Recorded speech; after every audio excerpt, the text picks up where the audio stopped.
ਵਾਹਿਗੁਰੂ ਜੀ ਕਾ ਖਾਲਸਾ ਵਾਹਿਗੁਰੂ ਜੀ ਕੀ ਫਤਿਹ। ਦੁਨੀਆ ਭਰ ਵਿੱਚ ਟੀਵੀ 84 ਦੇਖ ਰਹੇ ਸਮੂਹ ਦਰਸ਼ਕਾਂ ਨੂੰ ਮੈਂ ਅੱਜ ਦੇ ਇਸ ਦਾ ਫੋਰਥ ਲਾਈਵ ਪ੍ਰੋਗਰਾਮ ਦੇ ਵਿੱਚ ਜੀ ਆਇਆਂ ਨੂੰ ਕਹਿਣਾ।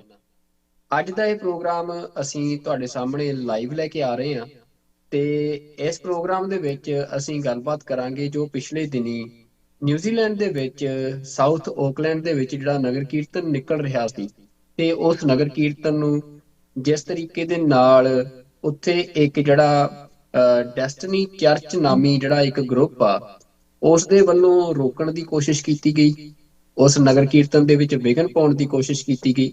ਤੇ ਜਿਹੜਾ ਨਿਊਜ਼ੀਲੈਂਡ ਦਾ ਜਿਹੜਾ ਉੱਥੋਂ ਦੇ ਮੂਲ ਵਾਸੀ ਲੋਕ ਨੇ ਉਹਨਾਂ ਦਾ ਜਿਹੜਾ ਇੱਕ ਆਪਣੀ ਟ੍ਰੈਡੀਸ਼ਨ ਆ, ਹੱਕ ਆ, ਉਹਨੂੰ ਜਿਵੇਂ ਵਰਤਿਆ ਗਿਆ ਸਿੱਖਾਂ ਦੇ ਖਿਲਾਫ ਤੇ ਉਸ ਘਟਨਾ ਦੀਆਂ ਜਿਹੜੀਆਂ ਤਸਵੀਰਾਂ ਜਾਂ ਵੀਡੀਓਜ਼ ਨੇ ਉਹ ਸਾਰੀ ਦੁਨੀਆ ਦੇ ਵਿੱਚ ਬੜੀ ਤੇਜ਼ੀ ਦੇ ਨਾਲ ਫੈਲੀਆਂ ਤੇ ਸਿੱਖਾਂ ਦੇ ਅੰਦਰ ਅਸੀਂ ਕਹਿ ਸਕਦੇ ਹਾਂ ਕਿ ਫਿਕਰਮੰਦੀ ਵੀ ਜਿਹੜੀ ਆ ਉਹ ਪੈਦਾ ਹੋਈ। ਉਸ ਦੇ ਨਾਲ ਹੀ ਇਹ ਵੀ ਜਿਹੜਾ ਇੱਕ ਕਮਿਊਨਿਟੀ ਦੇ ਅੰਦਰ ਜਿਹੜੇ ਭਾਵੇਂ ਉਹ ਬੱਚੇ ਹੋਣ, ਬਜ਼ੁਰਗ ਹੋਣ, ਇਹੋ ਜਿਹੀਆਂ ਘਟਨਾਵਾਂ ਉਹਨਾਂ ਦੇ ਅੰਦਰ ਇੱਕ ਡਰ ਦਾ ਮਾਹੌਲ ਵੀ ਪੈਦਾ ਕਰਦੀਆਂ ਨੇ। ਤਾਂ ਉਸ ਘਟਨਾ ਤੋਂ ਬਾਅਦ ਕਾਫੀ ਦੁਨੀਆ ਦੇ ਵਿੱਚ ਚਰਚਾ ਚੱਲੀ ਆ ਕਿ ਜਿਹੜਾ ਪੱਛਮੀ ਜਗਤ ਦੇ ਅੰਦਰ ਖਾਸ ਤੌਰ ਤੇ ਅਸੀਂ ਕਹਿਣਾ ਹੋਵੇ ਜਿਹੜਾ ਇੱਕ ਨਵੀਂ ਤਰ੍ਹਾਂ ਦਾ ਰੇਸਿਜ਼ਮ ਆ ਜਿਹੜਾ ਪੈਦਾ ਹੋ ਰਿਹਾ ਆ, ਐਂਟੀ ਇਮੀਗ੍ਰੈਂਟ ਪੋਲਿਟਿਕਸ ਜਿਹੜੀ ਆ ਉਹ ਜ਼ੋਰ ਫੜਦੀ ਜਾ ਰਹੀ ਆ। ਤੇ ਕੀ ਇਹ ਘਟਨਾ ਉਸ ਸਾਰੇ ਵਰਤਾਰੇ ਨਾਲ ਜੁੜੀ ਹੋਈ ਆ? ਕੀ ਸਿੱਖਾਂ ਦੀਆਂ ਬਰੂਹਾਂ ਦੇ ਉੱਤੇ ਨਵਾਂ ਚੈਲੰਜ ਦਸਤਕ ਦੇ ਰਿਹਾ ਆ? ਕੀ ਜਦੋਂ 2025 ਹੁਣ ਖਤਮ ਹੋਣ ਜਾ ਰਿਹਾ ਤੇ 2026 ਚੜ੍ਹਨ ਜਾ ਰਿਹਾ ਤਾਂ 2025 ਦੇ ਵਿੱਚ ਸਿੱਖਾਂ ਨੇ ਟਰਾਂਸਨੈਸ਼ਨਲ ਰਿਪਰੈਸ਼ਨ ਦੇ ਤੌਰ ਤੇ ਬਹੁਤ ਜਿਹੜਾ ਵਾਇਲੈਂਸ ਆ ਉਹਦਾ ਸਾਹਮਣਾ ਕੀਤਾ ਡਾਇਸਪੋਰਾ ਸਿੱਖਾਂ ਨੇ ਖਾਸ ਤੌਰ ਤੇ ਇਸ ਘਟਨਾ ਤੋਂ ਬਾਅਦ ਹੁਣ ਇਹ ਸੋਚਿਆ ਜਾ ਰਿਹਾ ਕਿ ਕੀ ਅਗਲਾ ਸਾਲ ਸਿੱਖਾਂ ਦੇ ਲਈ ਆਪਣੀ ਪਛਾਣ ਨੂੰ ਬਚਾਉਣ ਦਾ, ਪਛਾਣ ਦੇ ਉੱਤੇ ਹੋਣ ਵਾਲੇ ਹਮਲਿਆਂ ਦੇ ਖਿਲਾਫ ਲੜਨ ਦਾ ਸਾਲ ਬਣਨ ਜਾ ਰਿਹਾ। ਤਾਂ ਇਹ ਸਾਰੇ ਕਈ ਸਵਾਲ ਨੇ ਇਸ ਸਮੇਂ ਕਮਿਊਨਿਟੀ ਦੇ ਵਿੱਚ, ਪਰ ਇਹਨਾਂ ਸਾਰੇ ਸਵਾਲਾਂ ਤੇ ਜਾਂ ਸੋਸ਼ਲ ਮੀਡੀਆ ਦੇ ਉੱਤੇ ਜਿਹੜੀਆਂ ਟਿੱਪਣੀਆਂ ਹੋ ਰਹੀਆਂ ਨੇ ਜਾਂ ਗੱਲਾਂ ਹੋ ਰਹੀਆਂ ਨੇ ਉਹਨਾਂ ਤੋਂ ਪਾਸੇ ਇਸ ਘਟਨਾ ਦੇ ਵਿੱਚ ਜਿਹੜੀ ਨਿਊਜ਼ੀਲੈਂਡ ਦੇ ਵਿੱਚ ਸਿੱਖਾਂ ਦੀ ਜਿਹੜੀ ਸਭ ਤੋਂ ਸੁਪਰੀਮ ਆਰਗੇਨਾਈਜੇਸ਼ਨ ਆ ਉਸ ਦੇ ਜਿਹੜੇ ਮੁੱਖ ਸੇਵਾਦਾਰ ਨੇ ਸਰਦਾਰ ਦਲਜੀਤ ਸਿੰਘ ਤੇ New Zealand Sikh association NZCSA I think, ਜੇ ਮੈਨੂੰ ਸਰਦਾਰ ਦਲਜੀਤ ਸਿੰਘ ਹੋਰੀ ਕਰੈਕਟ ਕਰ ਦੇਣਗੇ ਜੇ ਮੈਂ ਗਲਤ ਹੋਵਾਂ, ਤੇ ਅੱਜ ਉਹ ਸਾਡੇ ਨਾਲ ਇਸ ਪ੍ਰੋਗਰਾਮ ਦੇ ਵਿੱਚ ਸ਼ਾਮਲ ਹੋਣ ਜਾ ਰਹੇ ਨੇ। ਤੇ ਅਸੀਂ ਦਲਜੀਤ ਸਿੰਘ ਹੋਰਾਂ ਤੋਂ ਇਹ ਸਾਰੀ ਘਟਨਾ ਬਾਰੇ, ਇਸ ਘਟਨਾ ਤੋਂ ਬਾਅਦ ਜਿਹੜੇ ਰਿਐਕਸ਼ਨਸ ਆਏ ਨੇ ਜਾਂ ਹੋਰ ਉੱਥੇ ਕੀ ਮਾਹੌਲ ਚੱਲ ਰਿਹਾ ਆ ਉਹਦੇ ਬਾਰੇ ਗੱਲਬਾਤ ਕਰਾਂਗੇ। ਤੇ ਸਭ ਤੋਂ ਪਹਿਲਾਂ ਮੈਂ ਸਰਦਾਰ ਦਲਜੀਤ ਸਿੰਘ ਜੀ ਤੁਹਾਨੂੰ ਜੀ ਆਇਆਂ ਨੂੰ ਕਹਿਣਾ ਜੀ ਟੀਵੀ 84 ਤੇ। ਵਾਹਿਗੁਰੂ ਜੀ ਕਾ ਖਾਲਸਾ ਵਾਹਿਗੁਰੂ ਜੀ ਕੀ ਫਤਿਹ। ਵਾਹਿਗੁਰੂ ਜੀ ਕਾ ਖਾਲਸਾ ਵਾਹਿਗੁਰੂ ਜੀ ਕੀ ਫਤਿਹ। ਧੰਨਵਾਦ ਭਾਈ ਸਾਹਿਬ ਜੀ। ਹਾਂਜੀ ਭਾਈ ਦਲਜੀਤ ਸਿੰਘ, ਸਭ ਤੋਂ ਪਹਿਲਾਂ ਤਾਂ ਮੈਂ ਸੰਗਤ ਦੇ ਸਾਹਮਣੇ ਮੈਂ ਇਹੀ ਚਾਹੁੰਦਾ ਕਿ ਮੈਂ ਨਾ ਜੇ ਐਸੋਸੀਏਸ਼ਨ ਦਾ ਤੁਸੀਂ ਮੈਨੂੰ ਦਰੁਸਤ ਕਰ ਦਿਓ ਜੀ। ਨਿਊਜ਼ੀਲੈਂਡ ਸਿੱਖ ਐਸੋਸੀਏਸ਼ਨ ਆਪਾਂ ਮਤਲਬ ਹਾਂਜੀ, ਇਹਦਾ ਨਾਂ ਜੀ ਨਿਊਜ਼ੀਲੈਂਡ ਸੈਂਟਰਲ ਸਿੱਖ ਐਸੋਸੀਏਸ਼ਨ ਹੈ ਜਿਹੜੀ 28 ਗੁਰੂ ਘਰਾਂ ਦੀ ਸਾਂਝੀ ਸੰਸਥਾ ਜੀ ਹੈ। ਬਿਲਕੁਲ ਜੀ। ਤੇ ਅੱਜ ਮੈਂ ਇਸ ਕਰਕੇ ਜਿਹੜੇ ਦੁਨੀਆ ਭਰ ਦੇ ਵਿੱਚ ਸਾਨੂੰ ਸਿੱਖ ਦੇਖ ਰਹੇ ਆ ਉਹਨਾਂ ਦੇ ਲਈ ਇਹ ਜਾਣਨਾ ਬੜਾ ਜ਼ਰੂਰੀ ਆ ਕਿ ਭਾਈ ਦਲਜੀਤ ਸਿੰਘ ਸਾਡੇ ਨਾਲ ਜੁੜੇ ਨੇ ਤੇ 28 ਗੁਰਦੁਆਰਾ ਸਾਹਿਬਾਨ ਜਿਹੜੇ ਨਿਊਜ਼ੀਲੈਂਡ ਦੇ ਆ ਉਹਨਾਂ ਦੀ ਜਿਹੜੀ ਇੱਕ ਕੇਂਦਰੀ ਸੰਸਥਾ ਆ ਨਿਊਜ਼ੀਲੈਂਡ ਸੈਂਟਰਲ ਸਿੱਖ ਐਸੋਸੀਏਸ਼ਨ, ਉਹਦੇ ਨੁਮਾਇੰਦੇ ਨੇ, ਉਹਦੇ ਸੇਵਾਦਾਰ ਨੇ। ਤੇ ਜਿਹੜੀ ਵੀ ਗੱਲ ਭਾਈ ਦਲਜੀਤ ਸਿੰਘ ਹੋਰੀ ਇਸ ਘਟਨਾ ਬਾਰੇ ਕਰਨਗੇ ਉਹ ਤੁਸੀਂ ਇਹ ਸਮਝ ਸਕਦੇ ਹੋ ਕਿ ਉਹ ਉੱਥੋਂ ਦੀ ਅਸਲ ਗੱਲ ਆ।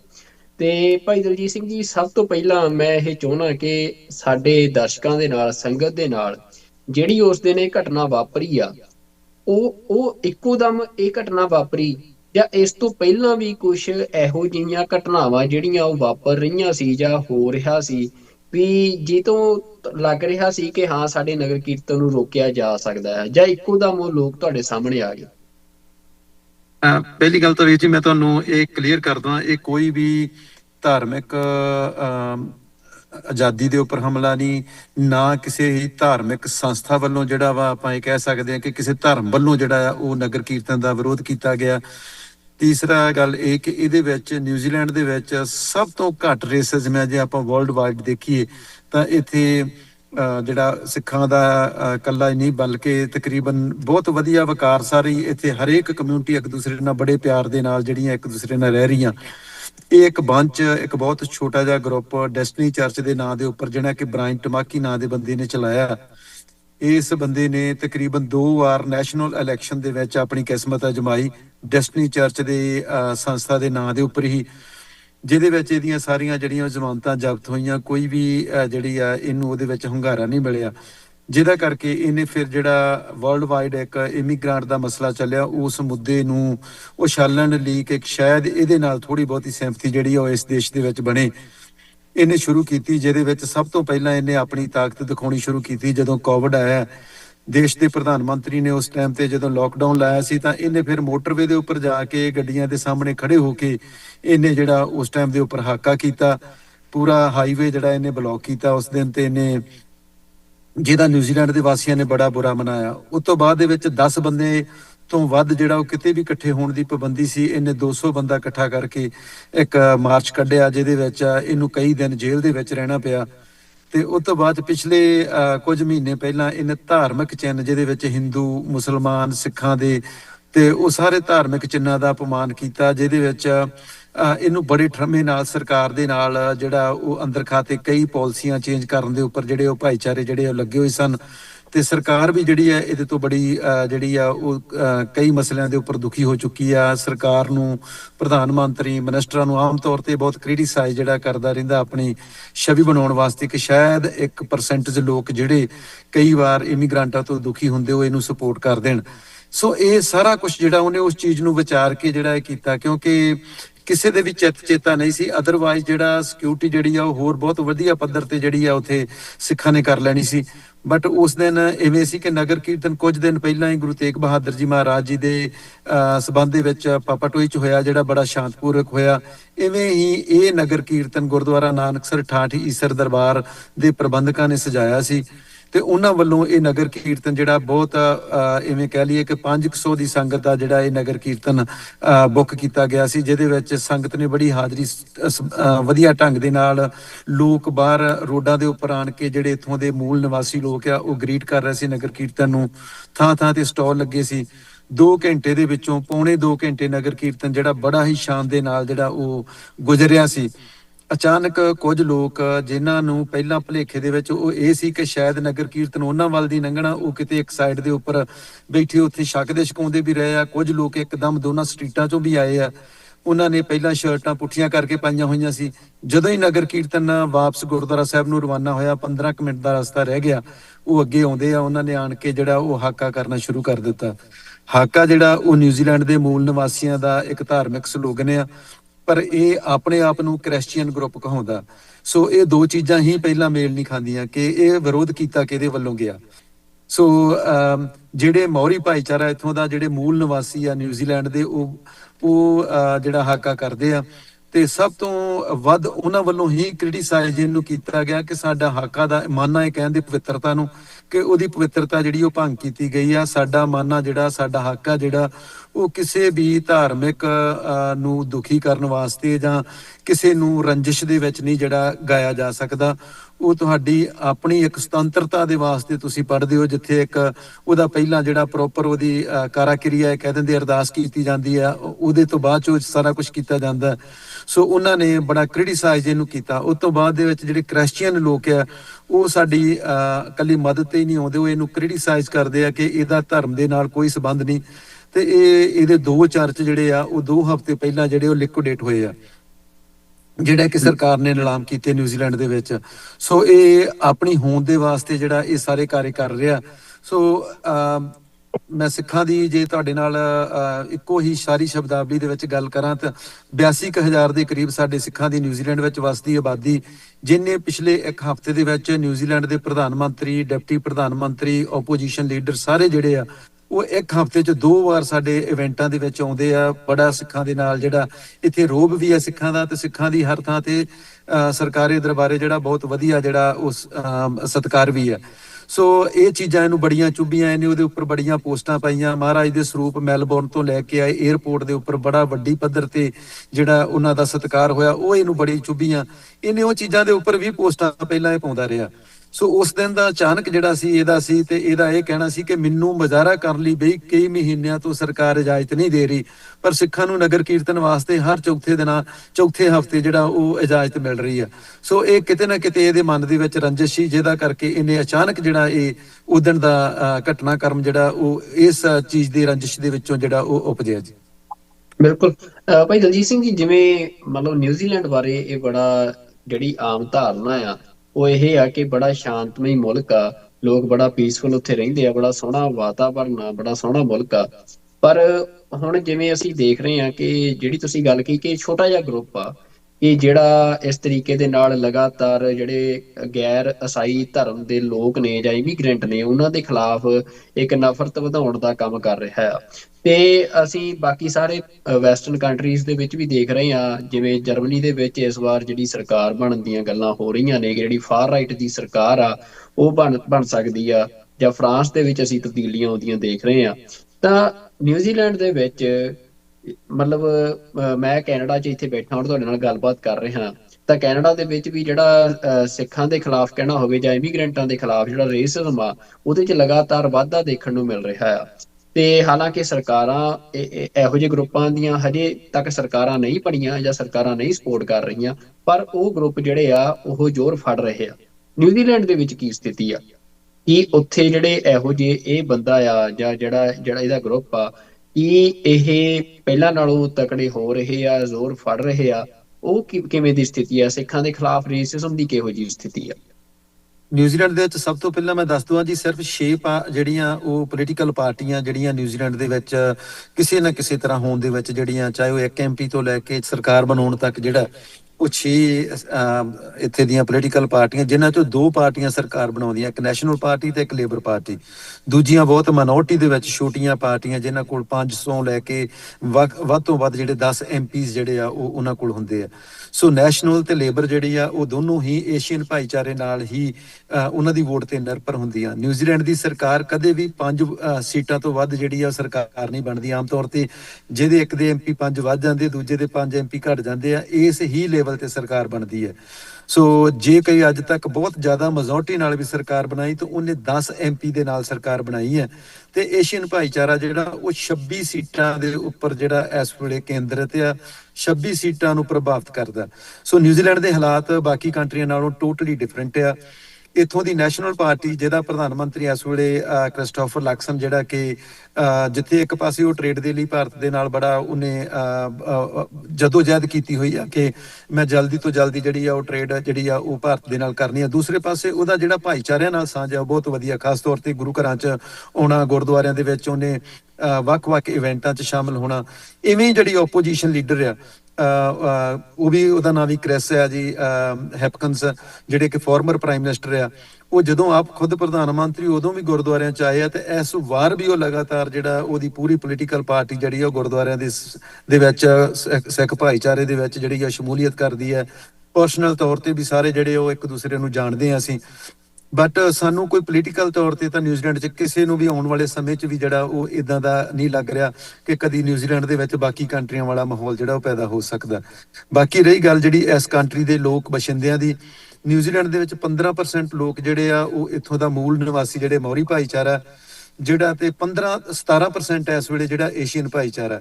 ਸੋ ਇਹ ਲਗਭਗ 32% ਹੋ ਜਾਂਦੇ ਤੇ 32% ਭਾਈਚਾਰਾ ਇਹੋ ਜਿਹਾ ਜਿਹੜਾ ਧਰਮ ਨੂੰ ਨਹੀਂ ਮੰਨ ਰਿਹਾ। ਸੋ ਬਾਕੀ ਜਿਹੜੇ ਕੁਝ ਲੋਕ ਆ ਉਹਦੇ ਵਿੱਚ ਵੱਖ-ਵੱਖ ਧਰਮਾਂ ਨਾਲ ਸਮੂਹਾ ਹੋ ਗਏ, ਟੋਂਗਨ ਹੋ ਗਏ, ਹੋਰ ਵੱਖ-ਵੱਖ ਕਮਿਊਨਿਟੀਆਂ ਜਿਹੜੀਆਂ ਇੱਥੋਂ ਦੇ ਲਾਗਲੇ ਕੰਟਰੀਆਂ ਤੋਂ ਆ। ਸੋ ਇਦਾਂ ਦਾ ਕੋਈ ਨਹੀਂ ਕਿ ਇਸ ਕੰਟਰੀ ਦੇ ਵਿੱਚ ਕੋਈ ਜਿਹੜਾ ਕਿਸੇ ਨੂੰ ਆਉਣ ਵਾਲਾ ਫਿਊਚਰ ਜਿਹੜਾ ਸਾਡਾ ਉਹ ਜਿਹੜਾ ਭਵਿੱਖ ਜਿਹੜਾ ਉਹਨੂੰ ਸਾਨੂੰ ਖਤਰਾ ਇਸ ਕੰਟਰੀ ਦੇ ਵਿੱਚ ਹੋ ਸਕੇ। ਬਾਕੀ ਸਾਨੂੰ ਕੰਟਰੀਆਂ ਦੇ ਵਿੱਚ ਅਜੇ ਸ਼ੱਕ ਰਹਿੰਦਾ, ਪਰ ਖਬਰ ਕੁਝ ਦੀ ਕੁਝ ਬਣ ਗਈ। ਜਿਨ੍ਹਾਂ ਨੇ ਨਗਰ ਕੀਰਤਨ 'ਚ ਵੀ ਗਿਆ ਉਹਨਾਂ ਨੂੰ ਵੀ ਪਤਾ ਕਿ ਜਦੋਂ ਇੱਕ ਬੰਚ ਅੱਗੇ ਆਉਂਦਾ, ਸਾਡੀ ਸੰਗਤ ਨੇ ਬੜੇ ਹੀ ਸ਼ਾਂਤੀਪੂਰਵਕ ਤੌਰ ਤੇ ਉਹਨਾਂ ਚਿਰ ਵੇਟ ਕੀਤੀ ਜਿੰਨਾ ਚਿਰ ਤੱਕ ਪੁਲਿਸ ਵਾਲੇ 3 ਸੀ ਉਹਨਾਂ ਨੇ ਕਿਹਾ ਕਿ ਹੋਰ ਬੈਕਅਪ ਆ ਲੈਣ ਦਿਓ। ਜਦੋਂ ਤੱਕ ਬੈਕਅਪ ਆਈ ਉਹਨੂੰ 20 ਤੋਂ 25 ਮਿੰਟ ਲੱਗੇ ਆ। ਸੰਗਤ ਲਗਾਤਾਰ ਜਕਾਰਿਆਂ 'ਚ, ਬਾਣੀ ਵਿੱਚ, ਪੰਡ ਵਿੱਚ ਲਗਾਤਾਰ ਗੁਰਬਾਣੀ ਗਾਉਣ ਦੇ ਵਿੱਚ ਜਿਹੜੀ ਆ ਉਹ ਉਹਨਾਂ ਚਿਰ, ਕਿਉਂਕਿ ਪੜਾਅ ਵਿੱਚ 10-10 ਮਿੰਟ ਦੇ ਪੜਾਅ ਜਿਹੜੇ ਉਹ ਨਗਰ ਕੀਰਤਨ ਦੇ ਲੱਗ ਰਿਹਾ ਸੀ ਵੱਖ-ਵੱਖ ਜਗ੍ਹਾ ਤੇ ਉਹਨਾਂ ਚਿਰ ਤੱਕ ਉਹਨਾਂ ਨੇ, ਪੁਲਿਸ ਜਦੋਂ ਆਉਂਦੀ ਆ ਉਹਨਾਂ ਨੂੰ ਧੱਕ ਕੇ ਪਿੱਛੇ ਕਰ ਦਿੱਤਾ ਜਾਂਦਾ। ਨਗਰ ਕੀਰਤਨ ਦਾ ਨਾ ਤਾਂ ਰੁੱਖ ਬਦਲਿਆ ਜਾਂਦਾ ਤੇ ਨਾ ਹੀ ਨਗਰ ਕੀਰਤਨ ਜਿਹੜਾ ਉਹ ਸਮਾਪਤ ਉੱਥੇ ਹੁੰਦਾ। ਨਗਰ ਕੀਰਤਨ ਪ੍ਰੋਪਰ ਉਵੇਂ ਫਿਰ ਚੱਲਦਾ। ਉਹ ਲੋਕ ਉੱਥੋਂ ਜਿਹੜੇ ਉਹ ਚਲੇ ਜਾਂਦੇ। ਜਾਣ ਲੱਗੇ ਉਹ ਲੋਕ ਫਿਰ ਸਟਾਲਾਂ ਤੋਂ ਛਕਦੇ ਵੀ ਆ। ਉਹਨਾਂ ਚੋਂ ਕੁਝ ਲੋਕ ਇਸ ਚੀਜ਼ ਨੂੰ ਮਹਿਸੂਸ ਵੀ ਕਰਦੇ ਆ ਕਿ ਜੋ ਉਹਨਾਂ ਕੋਲ ਹੋਇਆ ਸ਼ਾਇਦ ਉਹ ਸਹੀ ਵੀ ਨਾ ਹੋਵੇ, ਕਿਉਂਕਿ ਕੁਝ ਲੋਕ ਜਿਹੜੇ ਆ ਬਹੁਤ ਜੰਗ ਸੀ, ਜਿਨ੍ਹਾਂ ਨੂੰ ਇਹ ਕਹਿ ਲਓ ਕਿ ਬਾਕੀ ਭਾਈਚਾਰਿਆਂ ਨੇ ਵੀ ਕਿਹਾ ਕਿ ਤੁਸੀਂ ਉਹਨਾਂ ਲੋਕਾਂ ਨੂੰ, ਆਪਣੇ ਬੱਚਿਆਂ ਨੂੰ ਜਿਹੜਾ ਉਹ ਗਲਤ ਤਰੀਕੇ ਨਾਲ ਉਹਨਾਂ ਨੂੰ ਲੈ ਕੇ ਆਏ ਹੋ ਉੱਥੇ ਤੁਸੀਂ। ਤੇ ਹਾਕਾ ਜਿਹੜਾ ਇੱਕ ਇਹੋ ਜਿਹੀ ਚੀਜ਼ ਆ, ਥੋੜੇ ਦਿਨ ਪਹਿਲਾਂ ਵਰਲਡ ਕੱਪ ਤੇ ਟਾਕਾਨੈਨੀ ਗੁਰਦੁਆਰਾ ਸਾਹਿਬ ਦੇ ਵਿੱਚ ਵੀ ਹਾਕਾ ਜਿਹੜਾ ਉਹ ਸਿੱਖ ਭਾਈਚਾਰੇ ਵੱਲੋਂ ਕਰਵਾਇਆ ਜਾਂਦਾ। ਜਿੱਥੇ ਅਰਦਾਸ ਹੁੰਦੀ ਉੱਥੇ ਹਾਕਾ ਵੀ ਹੁੰਦਾ, ਕਿਉਂਕਿ ਸਾਡਾ ਇਹਨਾਂ ਭਾਈਚਾਰਿਆਂ ਦੇ ਨਾਲ ਸਾਂਝ ਜਿਹੜੀ ਆ ਉਹ ਬਹੁਤ ਵਧੀਆ ਸਾਂਝ ਆ। ਕੋਵਿਡ ਦੇ ਦਰਮਿਆਨ 6,80,000 ਲੋਕਾਂ ਨੇ ਜਿਹੜਾ ਉਹ ਸਿੱਖ ਭਾਈਚਾਰੇ ਕੋਲੋਂ ਫੂਡ ਪਾਰਸਲ ਲੈ ਹੋਏ ਆ। ਮੈਂ ਖਾਣੇ ਦੀ ਗੱਲ ਨਹੀਂ ਕਰ ਰਿਹਾ, ਫੂਡ ਪਾਰਸਲ ਜਿਹਦੇ ਚ ਗਰੋਸਰੀ ਆਪਾਂ ਕਹਿ ਦਿੰਦੇ ਆ ਕਿ ਇਹਨਾਂ ਨੂੰ ਘਰ ਲਿਜਾਣ ਵਾਸਤੇ ਜਿਹੜੇ ਪੈਕੇਜ ਦਿੱਤੇ ਗਏ ਖਾਣੇ ਦੇ, ਉਹਨਾਂ ਨੂੰ ਇਹ ਭੁੱਲ ਨਹੀਂ ਸਕਦੇ ਲੋਕ। ਜਿਹਦਾ ਕਰਕੇ ਸਾਡੇ ਨਾਲ 6 ਦੀ ਵਿੱਚੋਂ ਜਿਹੜੀਆਂ 5 ਵੱਡੀਆਂ ਪੋਲੀਟੀਕਲ ਪਾਰਟੀਆਂ, ਉਹ ਤਾਂ ਪਿਛਲੇ 5 ਦਿਨਾਂ ਦੇ ਵਿੱਚ ਤੁਸੀਂ ਦੇਖਿਆ ਹੋਊਗਾ ਕਿ ਸਭ ਤੋਂ ਪਹਿਲਾਂ ਜਿਹੜਾ ਉਸ ਜਿਹੜੀ ਮੌਜੂਦਾ ਸਰਕਾਰ ਆ ਉਹ ਸਾਡੇ ਹੱਕ 'ਚ ਆਉਂਦੀ ਹੈ, ਫਿਰ ਓਪੋਜੀਸ਼ਨ ਆਉਂਦੀ ਆ, ਉਸ ਤੋਂ ਬਾਅਦ 'ਚ ਉਹ ਪਾਰਟੀਆਂ ਜਿਵੇਂ ਕਿ ਮੋਹਰੀ ਪਾਰਟੀ ਖੁਦ ਆਪ ਜਿਹੜੀ ਆ ਉਹ ਹਮਾਇਤ 'ਚ ਆਉਂਦੀ ਆ, ਗ੍ਰੀਨ ਪਾਰਟੀ ਆਉਂਦੀ ਆ, ਐਕਟ ਪਾਰਟੀ ਨੂੰ ਜਿਹੜਾ ਉਹ ਸੱਜੇ ਪੱਖੀ ਮੰਨਿਆ ਗਿਆ ਕਿਉਂਕਿ ਉਹ ਐਂਟੀ ਇਮੀਗ੍ਰੈਂਟ, ਥੋੜਾ ਜਿਹਾ ਸਟ੍ਰਿਕਟ ਇਮੀਗ੍ਰੇਸ਼ਨ ਦੇ ਪਰ ਉਹ ਡਿਪਟੀ ਪ੍ਰਾਈਮ ਮਿਨਿਸਟਰ ਖੁਦ ਸਾਡੇ ਮਿੱਤਰ ਹੋਣ ਦੇ ਨਾਤੇ ਉਹਨਾਂ ਦੀ ਪਾਰਟੀ ਨੇ ਵੀ ਕਿਹਾ ਕਿ ਸਿੱਖਾਂ ਦੇ ਨਾਲ ਅਸੀਂ ਖੜੇ ਆ, ਇੱਥੇ ਕਿਸੇ ਵੀ ਤਰ੍ਹਾਂ ਦਾ ਵਿਤਕਰਾ ਜਿਹੜਾ ਉਹ ਕਿਸੇ ਨਾਲ ਨਹੀਂ ਹੋਣ ਦਿੱਤਾ ਜਾਵੇਗਾ। ਸੋ ਇਹ ਜਿਹੜੇ ਉੱਥੇ ਨਗਰ ਕੀਰਤਨ ਚ ਗਏ ਉਹਨਾਂ ਨੇ ਇੰਨੀ ਸਹਿਨਸ਼ੀਲਤਾ ਨਾਲ ਕੀਤਾ, ਚਾਹੇ ਉਹ ਸਾਡੇ ਵੀਰ ਗੱਤਕਾ ਖੇਡਣ ਵਾਲੇ ਸੀ, ਚਾਹੇ ਅੱਗੇ ਜਿਹੜੇ ਨਗਰ ਕੀਰਤਨ ਦੇ ਵਿੱਚ ਸਾਡੇ ਅੱਗੇ ਹੋ ਕੇ ਚੱਲ ਰਹੇ ਸੀ, 5 ਪਿਆਰੇ ਸੀ, ਉਹਨਾਂ ਦੀ ਸਹਿਨਸ਼ੀਲਤਾ ਨੇ ਸਾਰਾ ਦੇਸ਼ ਜਿਹੜਾ ਉਹ ਕਾਇਲ ਕੀਤਾ।